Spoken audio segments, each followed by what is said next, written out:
பாக்ஸிங்னாலே first யாருமே முன்னுக்கு வர மாட்டாங்க, அதாவது ஜாயின் பண்ணுறதுக்கு. பட் ஆனால் நம்மளது வந்து ட்ரெடிஷன் ஒன்று இருந்தது சென்னையில் மட்டும். ஃபஸ்ட்லாம் பார்த்தீங்கன்னா இந்த அதாவது தொழில்முறை போட்டி, ப்ரொஃபஷனல் பாக்ஸிங் சொல்லுவாங்க அது. அப்போ தான் அந்த சார்பட்டா பரம்பரை, இந்த இந்தியா நாயக்கர் பரம்பரை அதெல்லாம் இருந்தது. ஆனால் அந்த நேரத்திலே ஒலிம்பிக்ஸ், இந்த பாக்ஸிங்னாலே one of the oldest sport. First Olympics கிரீஸில் வந்து ஸ்டார்ட் பண்ணப்போ பாக்ஸிங் இருந்தது. பட் ஆனால் இந்த ஸ்போர்ட் வந்து மாடர்ன் ஆகி நம்ம தமிழ்நாட்டை பொறுத்தவரையும் எப்போல்லாம் இந்த ப்ரொஃபஷனல் பாக்ஸிங் வந்ததோ அதுக்கப்புறம் அமைச்சரும் கொஞ்சம் கொஞ்சமாக ஸ்டார்ட் ஆயிடுச்சு. அப்போ ப்ரொஃபஷனல் இருந்தவங்கலாம் அமைச்சூர் போக ஆரம்பிச்சாங்க. ஸோ அப்போ தான் எங்கள் ஃபாதர் தான் இந்த amateur for medal and certificate.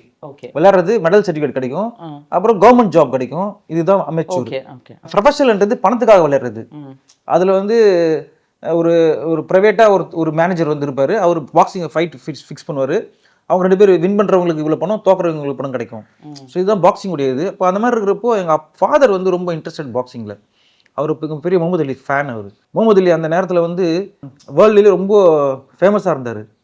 ஏன்னா அவர் வந்து பாக்ஸிங் மட்டும் கிடையாது, அமெரிக்கா அரசாங்கத்தையே எதிர்த்து பேசி அது மாதிரிலாம் ஒரு பெரிய ஃபேமில் இருந்தார். அது பீப்புள் சாம்பியன் அவர்.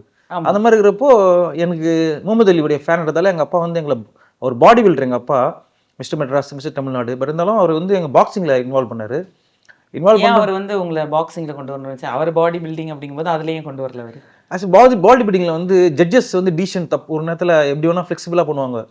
பட் ஆனால் பாக்ஸிங்கில் மட்டும் என்னன்னா யார் உண்மையாகவே டேலண்ட் இருக்காங்களோ அவங்க கண்டிப்பாக வின் பண்ணலாம். ஏன்னா யாரையும் லெஃப்ட் கை ஜட்ஜு ரெஃப்ரி, ரைட் கை ஜட்ஜுன்னுவாங்க. அது நம்ம 2 கை தான் நம்மளுக்கு உதவி பண்ணுவார். நம் தன் கையே தனக்கு உதவின்ற மாதிரி நம்ம நல்லா பண்ணோம்னா நம்ம நாக் அவுட் நம்ம பாயிண்ட்லேயும் வின் பண்ணலாம், அவுட்ஸ்டாண்டிங்காக போட்டு நம்ம வின் பண்ணலாம்.